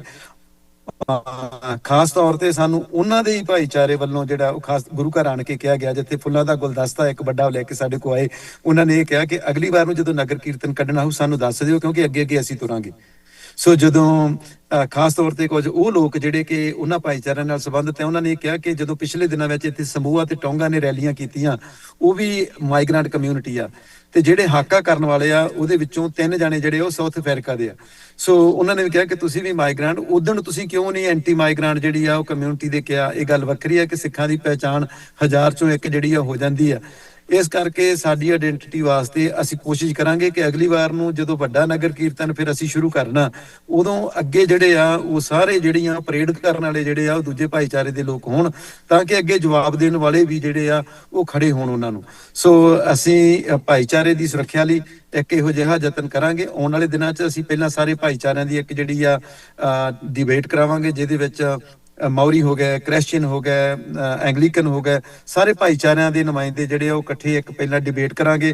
ਉਹਦੇ ਤੋਂ ਬਾਅਦ ਦੇ ਵਿੱਚ ਫਿਰ ਜਿਹੜਾ ਇੱਕ ਸਰਕਾਰ ਦੇ ਹਰੇਕ ਪੋਲੀਟੀਕਲ ਪਾਰਟੀ ਤੋਂ ਇੱਕ ਮੈਂਬਰ ਨੂੰ ਨਾਲ ਲੈ ਕੇ ਇੱਕ ਡਿਬੇਟ ਜਿਹੜੀ ਉਹ ਕਰਾਵਾਂਗੇ। ਫਿਰ ਉਹ ਤੋਂ ਬਾਅਦ ਜਿਹੜਾ ਅੱਗੇ ਆ ਜੀ ਭਾਈਚਾਰਿਆਂ ਨੂੰ ਇਕੱਠੇ ਕਰਕੇ ਅਸੀਂ ਇੱਕ ਵੱਡਾ ਇਹਦੇ ਸੰਬੰਧ ਵਿੱਚ ਪ੍ਰੋਗਰਾਮ ਆਲਰੇਡੀ ਜਿਹੜਾ ਉਹ ਲਿਖਣ ਡਏ ਆ। ਪ੍ਰਮਾਤਮਾ ਚੜ੍ਹਦੀ ਕਲਾ ਰੱਖੇ। ਨਿਊਜ਼ੀਲੈਂਡ ਜਿਹੜਾ ਉਹ ਦੁਨੀਆ ਭਰ ਲੈ ਕੇ ਐਗਜ਼ਾਮਪਲ ਬਣੂਗਾ ਕਿ ਜੇ ਆਪਾਂ ਇੱਥੇ ਕੰਟਰੀ ਦੇ ਵਿੱਚ ਰਹਿ ਰਹੇ ਆ ਤਾਂ ਅਸੀਂ ਹੁਣ ਸਾਬਤ ਕਰੀਏ ਜੀ ਆ ਛੋਟੀ ਜੀ ਘਟਨਾ ਹੋਈ ਆ ਕਿ ਇੱਥੇ ਸਿੱਖਾਂ ਦਾ ਫਿਊਚਰ ਜਿਹੜਾ ਉਹ ਬਿਲਕੁਲ ਸੁਰੱਖਿਅਤ ਰਹੂਗਾ। ਬਿਲਕੁਲ ਜੀ। ਭਾਈ ਦਲਜੀਤ ਸਿੰਘ ਜੀ, ਜਿੰਨੇ ਕੁ ਇਸ ਘਟਨਾ ਨਾਲ ਸੰਬੰਧਿਤ ਮੇਰੇ ਸਵਾਲ ਸੀ ਤੁਸੀਂ ਉਹਨਾਂ ਦੇ ਬੜੇ ਬਖੂਬੀ ਜਵਾਬ ਦਿੱਤੇ ਆ, ਪਰ ਜਾਂਦੇ ਜਾਂਦੇ ਸੰਗਤ ਨੂੰ ਕੋਈ ਸੁਨੇਹਾ ਜਾਂ ਕੋਈ ਮੈਸੇਜ ਜਿਹੜਾ ਤੁਸੀਂ ਦੇਣਾ ਚਾਹੁੰਦੇ ਹੋ, ਕਿਉਂਕਿ ਡਾਇਸਪੋਰਾ ਅਮਰੀਕਾ ਦੇ ਵਿੱਚ, ਆਸਟ੍ਰੇਲੀਆ ਦੇ ਵਿੱਚ ਹਰ ਥਾਂ ਦੇ ਉੱਤੇ TV 84 ਦੇ ਦਰਸ਼ਕ ਸਾਨੂੰ ਦੇਖ ਰਹੇ ਆ, ਤਾਂ ਤੁਸੀਂ ਕੀ ਸੁਨੇਹਾ ਦੇਣਾ ਚਾਹੁੰਦੇ ਹੋ? ਸਭ ਤੋਂ ਵੱਡੀ ਗੱਲ ਤੇ ਹੈ ਕਿ ਜੀ ਕਿ ਜਦੋਂ ਆਪਾਂ ਇਹਨਾਂ ਕੰਟਰੀਆਂ ਦੇ ਵਿੱਚ ਮਾਈਗ੍ਰੈਂਟ ਆ, ਇਹ ਸਾਨੂੰ ਮੰਨ ਲੈਣਾ ਚਾਹੀਦਾ ਕਿ ਕਈ ਵਾਰ ਇੱਕਾ ਦੁੱਕਾ ਘਟਨਾਵਾਂ ਜਿਹੜੀਆਂ, ਕਿਉਂਕਿ ਦੁਨੀਆ ਭਰ ਦੇ ਲੋਕਾਂ ਨੂੰ ਖੁਸ਼ ਨਹੀਂ ਕੀਤਾ ਜਾ ਸਕਦਾ। ਹਰੇਕ ਦੇਸ਼, ਹਰੇਕ ਕੰਟਰੀ, ਹਰੇਕ ਸ਼ਹਿਰ ਦੇ ਵਿੱਚ ਕੁਝ ਲੋਕ ਸਿਰਫਿਰੇ ਹੁੰਦੇ ਆ ਜਿਨ੍ਹਾਂ ਨੂੰ ਆਪਾਂ ਪੂਰਾ ਕੰਟਰੀ ਕਹਿ ਕੇ ਨਾ ਜੋੜ ਲਈਏ, ਜਾਂ ਜਿਨ੍ਹਾਂ ਨੂੰ ਇੱਕ ਭਾਈਚਾਰਾ ਕਹਿ ਕੇ ਨਾ ਜੋੜ ਲਈਏ ਕਿ ਸ਼ਾਇਦ ਇਹ ਕਿਸੇ ਧਰਮ ਨਾਲ ਸੰਬੰਧਿਤ ਆ। ਉਹ 'ਚ ਸਾਡੇ ਵੀ ਕਈ ਜਿਹੜੇ ਆ ਉਹ ਅਜਿਹੇ ਹੋ ਸਕਦੇ ਆ ਜਿਹੜੇ ਕੱਲ ਨੂੰ ਅਜਿਹੀ ਘਟਨਾ ਨੂੰ ਅੰਜਾਮ ਦੇ ਸਕਦੇ ਆ। ਉੱਥੇ ਵੀ ਨਗਰ ਕੀਰਤਨ ਦੇ ਵਿੱਚ ਇੱਕ ਬੰਦੇ ਦੀ ਗਲਤੀ ਪੂਰੇ ਭਾਈਚਾਰੇ ਨੂੰ ਜਿਹੜੀ ਉਹ ਭਾਰੀ ਪੈ ਸਕਦੀ ਸੀ। ਸੋ ਇਹ ਪ੍ਰਮਾਤਮਾ ਦੀ ਆਪਾਂ ਸ਼ੁਕਰ ਮਨਾਉਂਦੇ ਹਾਂ ਕਿ ਸਾਡੇ ਭਾਈਚਾਰੇ ਦੇ ਵਿੱਚੋਂ ਇੱਕ ਵੀ ਉਸ ਦਿਨ ਜਿਹੜਾ ਉਹ ਗਲਤ ਨਹੀਂ ਹੋਇਆ। ਅਸੀਂ ਸਾਬਤ ਕੀਤਾ ਦੇਸ਼ ਨੂੰ ਕਿ ਅਸੀਂ ਕਿਸ ਤਰ੍ਹਾਂ ਦੇ ਲੋਕ ਆ ਤੇ ਸਾਡੇ ਨਾਲ ਜਿਹੜਾ ਉਹ ਇਸ ਕੰਟਰੀ ਦੇ ਵਿੱਚ ਵਿਵਹਾਰ ਜਿਹੜਾ ਉਹ ਕਿਵੇਂ ਅਸੀਂ ਲੋਕਾਂ ਨਾਲ ਕਰ ਸਕਦੇ ਹਾਂ। ਸੋ ਉਹ ਚੀਜ਼ ਨੂੰ ਅਸੀਂ ਦ੍ਰਿੜ ਕਰਦੇ ਹੋਏ ਆਉਣ ਵਾਲੇ ਸਮੇਂ ਦੇ ਵਿੱਚ ਸਮੁੱਚੀ ਸੰਗਤ ਨੂੰ ਬੇਨਤੀ ਕਰਦੇ ਹਾਂ ਕਿ ਜੇ ਕਿਤੇ ਕੋਈ ਇੱਕੀ ਦੁੱਖੀ ਘਟਨਾ ਇਹੋ ਜਿਹੀ ਲੱਗੇ ਵੀ 99% ਨੂੰ ਆਪਾਂ ਜਿਹੜੀਆਂ ਉਹ ਪਾਸੇ ਨਾ ਕਰਿਆ ਕਰੀਏ, ਕਿਉਂਕਿ ਪਿਛਲੇ ਦਿਨਾਂ ਵਿੱਚ ਜਦੋਂ ਸੋਮਵਾਰ ਪ੍ਰਧਾਨ ਮੰਤਰੀ ਨੂੰ ਇਨਵਾਈਟ ਕਰ ਰਹੇ ਆ ਤਾਂ ਐਤਵਾਰ ਨੂੰ ਪਹੁੰਚ ਰਿਹਾ। ਕਈ ਜਣੇ ਕਹਿ ਰਹੇ ਕਿ ਪ੍ਰਧਾਨ ਮੰਤਰੀ ਨੇ ਸਟੇਟਮੈਂਟ ਜਿਹੜੀ ਆ ਪ੍ਰਧਾਨ ਮੰਤਰੀ ਨੇ ਸਟੇਟਮੈਂਟ ਕਿਉਂ ਨਹੀਂ ਦਿੱਤੀ ਇਸ ਟਾਈਮ ਤੇ। ਮੈਂ ਵੀ ਬੇਨਤੀ ਕਰ ਦਵਾਂ ਇਹ ਸਾਰਾ ਕੁਝ ਇੱਕ ਪੂਰੀ ਪਲਾਨ ਨਾਲ ਅਸੀਂ ਕਰ ਰਹੇ ਹਾਂ, ਕਿਉਂਕਿ ਇੱਕ ਬੰਦੇ ਦੇ ਸਿਰ ਫਿਰੇ ਦੇ ਖਿਲਾਫ ਸਾਨੂੰ ਪ੍ਰਧਾਨ ਮੰਤਰੀ ਖੜਾ ਕਰਨ ਦੀ ਲੋੜ ਨਹੀਂ। ਇਹੀ ਉਹ ਚਾਹੁੰਦਾ ਆ। ਅਸੀਂ ਉਹਨੂੰ ਕਿਸੇ ਲਾਈਮਲਾਈਟ 'ਚ ਨਹੀਂ ਲਿਜਾਣਾ ਚਾਹੁੰਦੇ ਕਿ ਉਹਦਾ ਜਵਾਬ ਦੇਣ ਵਾਸਤੇ ਅਸੀਂ ਸਾਰੇ ਸੋਰਸ ਜਿਹੜੇ ਉਹ ਵਰਤ ਦਈਏ। ਉਹਦੀ ਪੋਲੀਟੀਕਲ ਪਾਰਟੀ ਨੇ, ਸਰਕਾਰ ਦੇ ਮਿਨਿਸਟਰਾਂ ਨੇ, ਐਮਪੀਆਂ ਨੇ, ਸਾਰੀਆਂ ਪਾਰਟੀਆਂ ਨੇ ਆਪਣੀ ਸਟੇਟਮੈਂਟ ਇਸ਼ੂ ਕਰ ਦਿੱਤੀ। ਸਾਡੇ ਲਈ ਉਹੀ ਇਨਫ ਆ। ਅਸੀਂ ਪ੍ਰਧਾਨ ਮੰਤਰੀ ਜਿਹੜੇ ਆ ਸਾਡੇ ਨਾਲ ਲਗਾਤਾਰ ਇਸ ਵਾਸਤੇ ਜੁੜੇ ਹੋਏ ਆ, ਰਾਬਤੇ ਵਿੱਚ ਆ। ਉਹ ਸਾਨੂੰ ਪੁੱਛ ਰਿਹਾ ਕਿ ਤੁਸੀਂ ਕੀ ਚਾਹੁੰਦੇ ਹੋ। ਅਸੀਂ ਉਹਨਾਂ ਨਾਲ ਉਸ ਚੀਜ਼ ਦੇ ਉੱਪਰ ਗੱਲਬਾਤ ਜਿਹੜੀ ਆ ਉਹ ਲਗਾਤਾਰ ਕਰ ਰਹੇ ਹਾਂ। ਪੁਲਿਸ ਕਮਿਸ਼ਨਰ ਸਾਡੇ ਨਾਲ ਲਗਾਤਾਰ ਤਾਲਮੇਲ ਦੇ ਵਿੱਚ ਆ, ਪੁਲਿਸ ਮਿਨਿਸਟਰ ਸਾਡੇ ਨਾਲ ਲਗਾਤਾਰ ਤਾਲਮੇਲ ਦੇ ਵਿੱਚ ਆ ਜੀ। ਸਾਰੇ ਭਾਈਚਾਰੇ ਨੂੰ ਬੇਨਤੀ ਆ, ਨਿਊਜ਼ੀਲੈਂਡ ਦੇ ਵਸਦੇ ਸਿੱਖਾਂ ਦੇ ਚੜ੍ਹਦੀ ਕਲਾ ਲਈ ਅਰਦਾਸ ਕਰੋ ਤੇ ਇੱਥੋਂ ਹਮੇਸ਼ਾ ਤੁਹਾਨੂੰ ਚੜ੍ਹਦੀ ਕਲਾ ਦੀ ਹੀ ਜਿਹੜੀ ਆ ਉਹ ਖਬਰ ਆਵੇ। ਕਿਤੇ ਇੱਕੀ ਦੁੱਕੀ ਘਟਨਾ ਦੇ ਉੱਪਰ ਆਪਾਂ ਪੂਰਾ ਪੰਥ ਖਤਰੇ 'ਚ ਨਾ ਸਮਝੀਏ। ਸਾਡੇ ਵੱਲੋਂ ਜਿੰਨਾ ਸਾਰਾ ਭਾਈਚਾਰਾ ਬਸ ਅਪੀਲ ਹੈ, ਸਿੱਖਾਂ ਦਾ ਫਿਊਚਰ ਜਿਹੜਾ ਇਸ ਕੰਟਰੀ 'ਚ ਸਤਿਗੁਰਾਂ ਦੀ ਕਿਰਪਾ ਨਾਲ ਬੜਾ ਉਜਲਾ ਜੀ। ਬਿਲਕੁਲ ਜੀ ਦਲਜੀਤ ਸਿੰਘ ਜੀ, ਬਹੁਤ ਧੰਨਵਾਦ ਤੁਹਾਡਾ। ਤੁਸੀਂ ਆਪਣੇ ਕੀਮਤੀ ਸਮੇਂ 'ਚੋਂ ਸਮਾਂ ਕੱਢਿਆ ਤੇ ਸਫ਼ਰ ਦੇ ਦੌਰਾਨ ਤੁਸੀਂ ਸਾਡੇ ਨਾਲ ਇਸ ਪ੍ਰੋਗਰਾਮ ਤੇ ਲਾਈਵ ਆਏ ਹੋ ਤੇ ਤੁਸੀਂ ਗੱਲਬਾਤ ਕੀਤੀ ਆ। ਤੇ ਨਾਲ ਹੀ ਕਿਉਂਕਿ ਜਿੱਥੋਂ ਮੈਂ ਗੱਲ ਸ਼ੁਰੂ ਕੀਤੀ ਸੀ ਕਿ ਜਿਹੜੀਆਂ ਸਿੱਖ ਸੰਸਥਾਵਾਂ ਨੇ ਉਹਨਾਂ ਦੇ ਲਈ ਇਹ ਬੜਾ ਜ਼ਰੂਰੀ ਹੋ ਜਾਂਦਾ ਆ ਕਿ ਉਹ ਤਕੜੀਆਂ ਹੋਣ। ਸਿੱਖ ਸੰਸਥਾਵਾਂ ਜਿਹੜੀਆਂ ਜਿਵੇਂ ਭਾਈ ਦਲਜੀਤ ਸਿੰਘ ਹੋਰਾਂ ਨੇ ਦੱਸਿਆ ਕਿ ਲੋਬਿੰਗ ਦੀ ਵੀ ਗੱਲ ਕਰਨੀ ਪੈਂਦੀ ਆ, ਤੁਹਾਨੂੰ ਆਪਣੀ ਸੁਰੱਖਿਆ ਦੇ ਵੀ ਬੰਦੋਬਸਤ ਕਰਨੇ ਪੈਂਦੇ ਆ। ਹਾਂ, ਇਹ ਕੋਈ ਜਿਹੜੀਆਂ ਘਟਨਾਵਾਂ ਨੇ ਇਹ ਨਹੀਂ ਆ ਕਿ ਸਿੱਖ ਪੰਥ ਖਤਰੇ 'ਚ ਆ ਗਿਆ ਡਾਇਸਪੋਰਾ ਦਾ, ਪਰ ਹਾਂ ਜਿਹੜੀ ਸੁਚੇਤ ਹੋਣਾ, ਆਪਣੀ ਤਾਕਤ ਨੂੰ ਸੰਗਠਿਤ ਕਰਨਾ ਇਹ ਬੜਾ ਜ਼ਰੂਰੀ ਹੁੰਦਾ ਆ। ਤੇ ਉਸ ਕੰਮ ਦੇ ਲਈ ਸਿੱਖ ਸੰਸਥਾਵਾਂ ਜਿਹੜੀਆਂ ਆ ਉਹਨਾਂ ਨੂੰ ਆਉਣ ਵਾਲੇ ਵਰ੍ਹੇ ਦੇ ਵਿੱਚ ਜਦੋਂ ਅਸੀਂ 2026 'ਚ ਦਾਖਲ ਹੋਣ ਜਾ ਰਹੇ ਹਾਂ ਤਾਂ ਉਹਨਾਂ ਨੂੰ ਗੰਭੀਰ ਚਿੰਤਨ ਜ਼ਰੂਰ ਕਰਨਾ ਚਾਹੀਦਾ ਆ ਤੇ ਆਪਣੀਆਂ ਜਿਹੜੀਆਂ ਤਾਕਤਾਂ ਆ ਉਹ ਆਪਸੀ ਜਿਹੜੀ ਅਸੀਂ ਕਹਿ ਸਕਦੇ ਹਾਂ ਕਿ ਲੜਾਈ ਆ, ਜਾਂ ਜਿਵੇਂ ਭਾਈ ਦਲਜੀਤ ਸਿੰਘ ਹੋਰਾਂ ਨੇ ਇਸ਼ਾਰਾ ਕੀਤਾ ਕਿ ਇੱਕ ਦੂਜੇ ਦੀਆਂ ਲੱਤਾਂ ਖਿੱਚਣ ਤੇ ਜ਼ੋਰ ਨਹੀਂ ਲਾਉਣਾ ਚਾਹੀਦਾ। ਸਾਨੂੰ ਜਿਹੜੀ ਆਪਣੀ ਪੰਥ ਦੀ ਤਾਕਤ ਆ ਉਹਨੂੰ ਸੰਗਠਿਤ ਕਰਨ ਦੇ ਉੱਤੇ ਹੀ ਧਿਆਨ ਕੇਂਦਰਿਤ ਕਰਨਾ ਚਾਹੀਦਾ ਆ। ਤੇ ਇਹ ਸਾਡਾ ਅੱਜ ਦਾ ਖਾਸ ਪ੍ਰੋਗਰਾਮ ਸੀ ਜੋ ਨਿਊਜ਼ੀਲੈਂਡ ਦੇ ਵਿੱਚ ਘਟਨਾ ਵਾਪਰੀ ਆ ਉਹਦੇ ਸੰਬੰਧੀ, ਤਾਂ ਕਿ ਜਿਹੜੀ ਸਹੀ ਜਾਣਕਾਰੀ ਆ ਗਰਾਊਂਡ ਤੋਂ, ਜਿਹੜੀ ਗਰਾਊਂਡ ਜ਼ੀਰੋ ਤੋਂ ਰਿਪੋਰਟ ਆ ਉਹ ਅਸੀਂ ਤੁਹਾਡੇ ਤੱਕ, ਆਪਣੇ ਦਰਸ਼ਕਾਂ ਤੱਕ ਪਹੁੰਚਾ ਸਕੀਏ। ਤੇ ਅਗਲੇ ਪ੍ਰੋਗਰਾਮ ਦੇ ਵਿੱਚ ਕਿਸੇ ਹੋਰ ਮੁੱਦੇ ਦੇ ਨਾਲ, ਕਿਸੇ ਹੋਰ ਮਹਿਮਾਨ ਦੇ ਨਾਲ ਤੁਹਾਡੇ ਅੱਗੇ ਹਾਜ਼ਰ ਹੋਵਾਂਗੇ। ਉਦੋਂ ਤੱਕ ਰੱਬ ਰਾਖਾ ਜੀ। ਵਾਹਿਗੁਰੂ ਜੀ ਕਾ ਖਾਲਸਾ, ਵਾਹਿਗੁਰੂ ਜੀ ਕੀ ਫਤਿਹ।